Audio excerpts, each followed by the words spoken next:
Assalamualaikum warahmatullahi wabarakatuh. Perkenalkan, nama saya Glenn Nugraha dari kelas 11 MIPA 6 dengan nomor presensi nomor 12. Di sini saya akan mempresentasikan hasil karya tulis ilmiah saya yang telah saya tulis dengan berjudul Pengaruh TikTok terhadap penyebaran budaya asing pada siswa kelas 11 MIPA 6 SMA Negeri 1 Cileunyi. Pertama-tama, segala puji dan syukur penulis panjatkan kehadirat Allah Subhanahu wa Ta'ala yang telah melimpahkan segala rahmatnya sehingga penulis dapat menyelesaikan karya tulis ilmiah dengan judul Pengaruh TikTok terhadap penyebaran budaya asing guna memenuhi sebagian persyaratan untuk menyelesaikan tugas dalam mata pelajaran Bahasa Indonesia SMA Negeri 1 Cileunyi, Bandung. Penulis menyadari kelemahan serta keterbatasan yang ada, sehingga dalam menyelesaikan karya tulis ilmiah ini memperoleh bantuan dari berbagai pihak. Dalam kesempatan ini, penulis menyampaikan ucapan terima kasih kepada Ibu Hestu Nodia Kawulan, MPD, selaku guru sekaligus pembimbing dalam mata pelajaran Bahasa Indonesia yang telah membantu dalam karya tulis ilmiah, memberi izin, dan melancarkan dalam penulisan. Dan juga teman-teman siswa dan siswi kelas 11 MIPA 6 SMA Negeri 1 Cileunyi yang telah berpartisipasi dalam karya tulis ilmiah yang telah saya tulis ini. Penulis menyadari bahwa karya tulis ilmiah ini masih banyak kekurangan, baik isi maupun susunannya. Semoga dapat bermanfaat tidak hanya bagi penulis, juga bagi para pembaca. Pada saat ini, negara Indonesia sedang mengalami perubahan kebudayaan yang disebabkan oleh adanya era globalisasi. Globalisasi menyebabkan semakin mudahnya budaya-budaya asing masuk melalui berbagai media cetak maupun elektronik yang banyak ditiru oleh generasi muda. Padahal kita tahu bahwa tidak semua budaya asing tersebut bisa diterapkan di Indonesia. Saat ini, negara kita tidak bisa lepas dari pengaruh globalisasi yang merubah gaya hidup setiap orang, terutama pada generasi muda. Gaya hidup sangat berkaitan erat dengan perkembangan zaman dan teknologi. Semakin berkembangnya zaman dan semakin canggihnya teknologi, maka semakin berkembang pula gaya hidup dalam kehidupan sehari-hari. Dalam arti lain, gaya hidup dapat memberikan pengaruh positif atau negatif bagi yang menjalankannya. Anak muda di tahun 90-an, yakni sejak usia 18-24, memiliki perkembangan gaya hidup berbeda dengan para remaja di tahun 70-an. Sejak tahun 70-an, deindustrialisasi, restrukturisasi ekonomi secara fundamental telah menciptakan realita-realita baru dalam lifestyle bagi anak muda. Lipschitz dalam Luri 1998-262 mengatakan, saat musik dan fashion generasi muda terhidang dengan sangat baik di pasar pasca industri, anak muda tengah terpuruk begitu buruknya. Kini, generasi muda baru menjadi fokus perhatian media ketika memasuki periode pasca perang di Inggris. Tidak jauh berbeda di Indonesia. Dulu di tahun 80 sampai dengan 90-an, di Indonesia masih menjunjung tinggi jiwa ketimuran dengan unsur kesopanan yang tinggi, tapi belakangan dalam dunia fashion dan mode sudah banyak bercampur dengan budaya barat yang banyak melanggar batas susila generasi muda. Tidak selalu karakter penampilan atau selera dalam hal musik, fashion, dan fun terdefinisikan secara jelas untuk generasi muda. Karena itu, anak muda wajib diperhitungkan sebagai generasi muda, karena mereka menjadi pasar konsumen yang penting. Dengan demikian, generasi muda merupakan aksi sekaligus reaksi terhadap budaya konsumen. Anak muda adalah perantara sekaligus simbol perubahan dalam siklus produksi dan konsumsi. Luri 1998-256. Dewasa ini, berkat ekonomi dunia yang berkembang dengan baik, telekomunikasi global dan perjalanan yang berkembang, pertukaran di antara Eropa, Amerika Utara, dan tepi Pasifik tengah berlangsung dengan langkah yang tidak ada bandingnya. Di pusat-pusat kota dunia yang tengah berkembang, tanda-tanda kultur kaum muda internasional terdapat hampir di mana-mana. Begitu antusiasnya kita bertukar makanan, musik, dan mode sehingga gaya hidup internasional universal yang baru merajalela. Naisbitt dan Abu Dhabi 1990-106. John Naisbitt dan Patricia Borden 1990-106 mengatakan dunia menjadi semakin kosmopolitan dan kita semua saling mempengaruhi satu sama lain.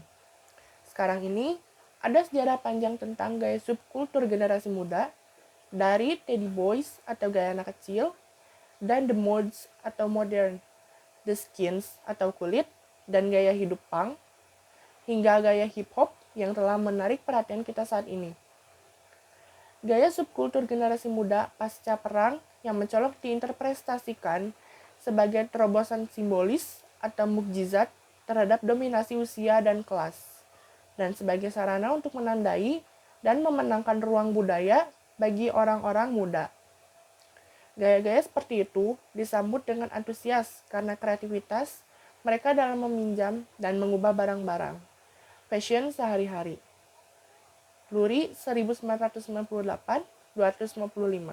Sebagai masyarakat yang hidup dengan keanekaragaman budaya, kita semua patutnya memahami pengertian budaya agar semakin mencintai budaya yang kita miliki saat ini. Kita bisa memahami budaya dengan pengertian yang akan saya jelaskan berikut ini. Kata budaya itu sendiri adalah suatu bahasa yang berasal dari dua bahasa, yakni Sanskerta dan Inggris. Menurut bahasa Sanskerta, kata budaya berarti budaya yang artinya bentuk jamak dari kata budi yang berarti budi atau akal. Sedangkan menurut bahasa Inggris, budaya dikenal dengan kata culture yang berasal dari bahasa Latin yaitu color yang memiliki arti yaitu mengolah atau mengerjakan. Istilah kultur juga digunakan dalam bahasa Indonesia dengan kata serapan yaitu kultur. Budaya berkaitan dengan budi dan akal manusia. Budaya merupakan pola atau cara hidup yang berkembang oleh sekelompok orang, kemudian diturunkan pada generasi selanjutnya. Budaya adalah suatu cara hidup yang berkembang dan dimiliki oleh sekelompok orang, kemudian diwariskan kepada generasi selanjutnya. Budaya itu terbentuk dari beberapa unsur yang rumit, di antaranya yaitu adat istiadat, bahasa, karya seni, sistem agama, dan politik. Bahasa sama halnya dengan budaya, yakni suatu bagian yang tak terpisahkan dari manusia. Oleh sebab itu, banyak dari sekelompok orang cenderung menganggap hal tersebut sebagai sesuatu yang diwariskan secara genetis. Seseorang dapat berkomunikasi dengan orang-orang yang memiliki budaya berbeda dan menyesuaikan perbedaan di antara mereka, membuktikan bahwa budaya bisa dipelajari. Selain itu, budaya merupakan suatu pola hidup secara menyeluruh. Budaya memiliki sifat abstrak, kompleks, dan luas. Sementara menurut KBBI atau Kamus Besar Bahasa Indonesia, budaya adalah sebuah pemikiran, akal budi, dan adat istiadat. Secara tata bahasa, arti kebudayaan diturunkan dari kata budaya yang cenderung mengarah pada cara berpikir manusia. Terdapat beberapa aspek budaya yang menentukan perilaku komunikatif. Unsur sosial budaya tersebut tersebar dan mencakup bentuk kegiatan sosial manusia. Beberapa alasan mengapa orang mengalami kesulitan ketika berkomunikasi dengan orang dari budaya lain tersebut tampak pada definisi budaya yang mengemukakan bahwa budaya adalah suatu perangkat rumit, nilai-nilai yang dipolarisasikan oleh suatu citra yang mengandung pandangan atau keistimewaan. Citra budaya yang bersifat memaksa tersebut membekali anggota-anggotanya atas pedoman mengenai perilaku yang layak dan menetapkan makna dan nilai logis. Dengan begitu, budayalah yang menyediakan suatu kerangka yang berkaitan untuk mengorganisasikan suatu aktivitas seseorang dan perilaku orang lain. Ada pula ciri-ciri budaya. Yang pertama, bisa dimiliki bersama. Budaya dibentuk dan dikembangkan oleh suatu kelompok masyarakat tertentu secara bersama-sama. Berarti bahwa bukan secara individual saja, namun suatu golongan masyarakat tertentu.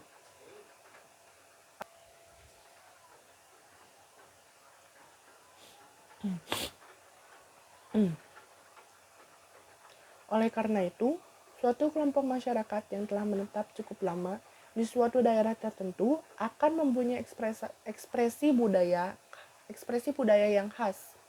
Hal itulah yang menjadikan budaya satu dengan lainnya berbeda dan mempunyai karakteristik secara tersendiri. Yang kedua, budaya berbasis simbol. Budaya juga dapat diketahui dari representasi simbol-simbol tertentu. Hal itu sebagai bentuk makna yang terkandung dari ekspresi budaya tersebut. Bagian penting yang ada di simbol itu yakni makna yang ada di budaya tersebut. Berarti bahwa bukan dari simbol itu sendiri. Sehingga simbol menjadi aspek krusial ketika berinteraksi dengan masyarakat, serta bisa kemungkinan terjadi sebuah tindakan secara khas. Yang ketiga, budaya bersifat adaptif. Kebudayaan tak hanya melanjutkan apa yang telah menjadi kebiasaan suatu komunitas tertentu, akan tetapi juga perlunya memilikinya sebuah kemampuan untuk menyesuaikan diri terhadap berbagai situasi. Setiap kelompok tersebut mempunyai ciri-ciri budaya dengan tingkat kemampuan yang berbeda antara satu dengan lainnya. Terdapat kelompok masyarakat yang mempunyai adaptasi budaya yang sangat tinggi karena nilai budaya cukup terbuka. Hal itu bisa ditemukan dalam masyarakat yang tinggal di perkotaan. Sebaliknya, terdapat kelompok tertentu yang mempunyai nilai budaya cenderung tertutup sehingga kapasitas adaptasi cukup rendah. Yang keempat, budaya dipelajari dan diwariskan. Kebudayaan menjadi salah satu proses interaksi sosial yang bisa dipelajari dan diwariskan. Lewat proses itulah, penyampaian ciri-ciri budaya dari masyarakat kepada berbagai individu dapat dilakukannya. Contohnya saja, sosialisasi bisa dilakukan dari lingkungan keluarga melalui orang tua. Sehingga proses pewarisan kebudayaan tersebut mampu mencapai kelestarian budaya pada kemampanan tertentu. Yang selanjutnya ada fungsi budaya. Yang pertama, sebagai identitas. Fungsi budaya yang pertama yakni berfungsi sebagai identitas.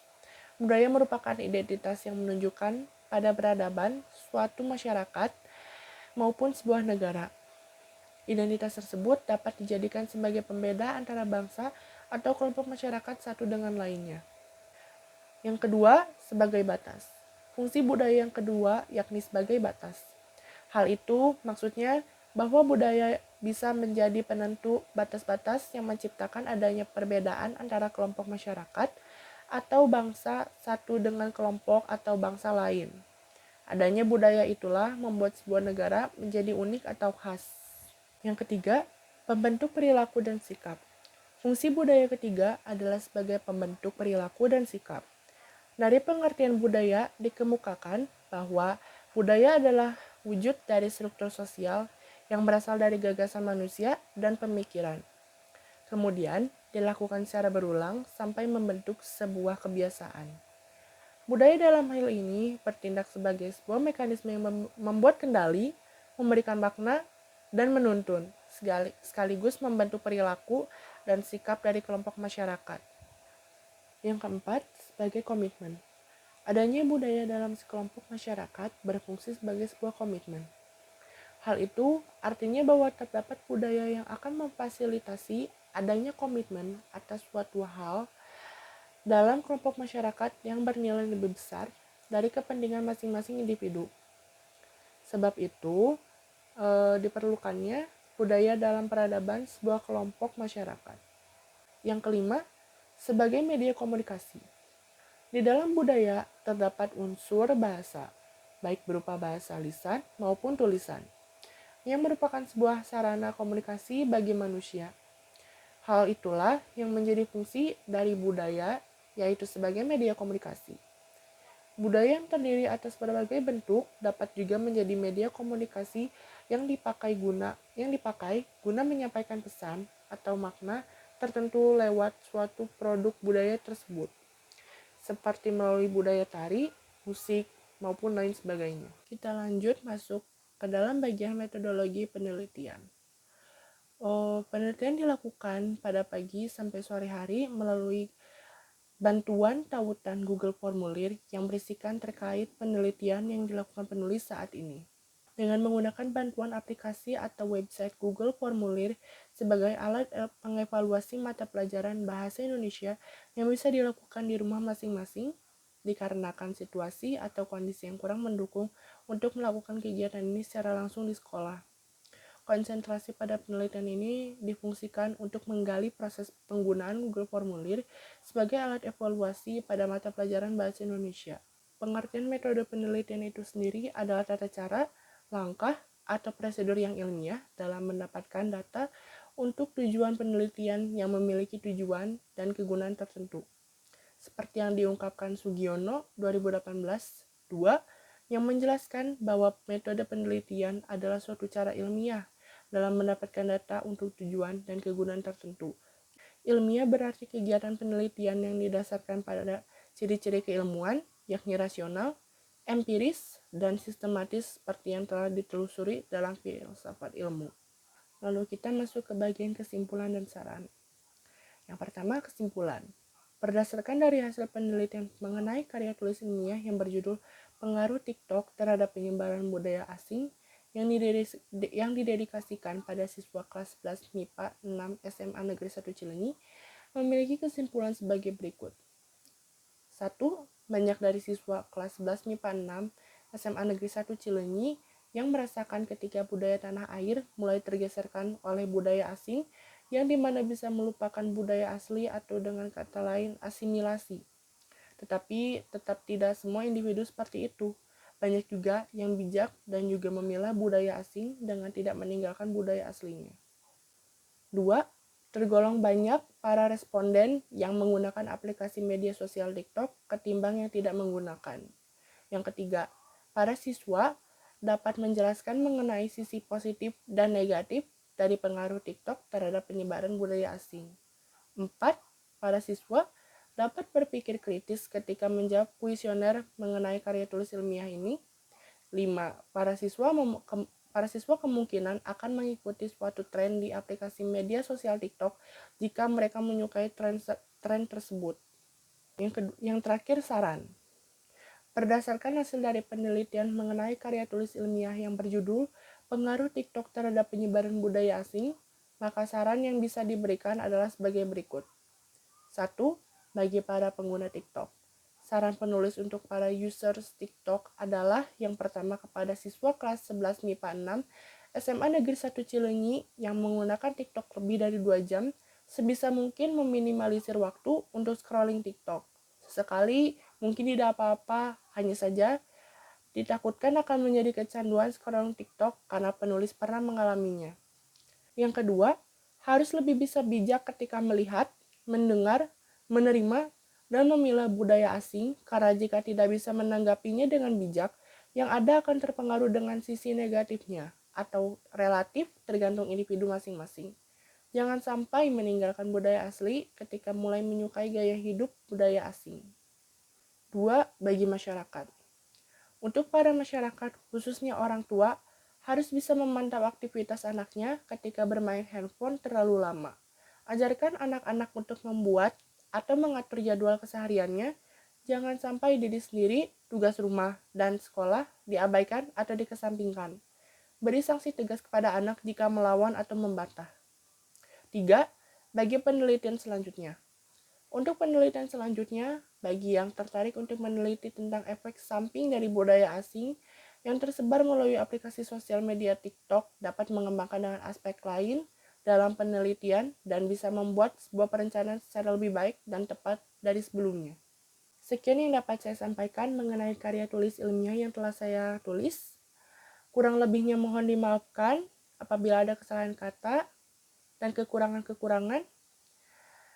Dan terima kasih sebesar-besarnya kepada Allah Subhanahu wa Ta'ala. Begitu juga yang terhormat Ibu Hestu Nodia Kaulan selaku guru bahasa Indonesia yang telah membantu saya dalam pengerjaan karya tulis ilmiah ini, serta teman-teman yang saya banggakan. Wassalamualaikum warahmatullahi wabarakatuh.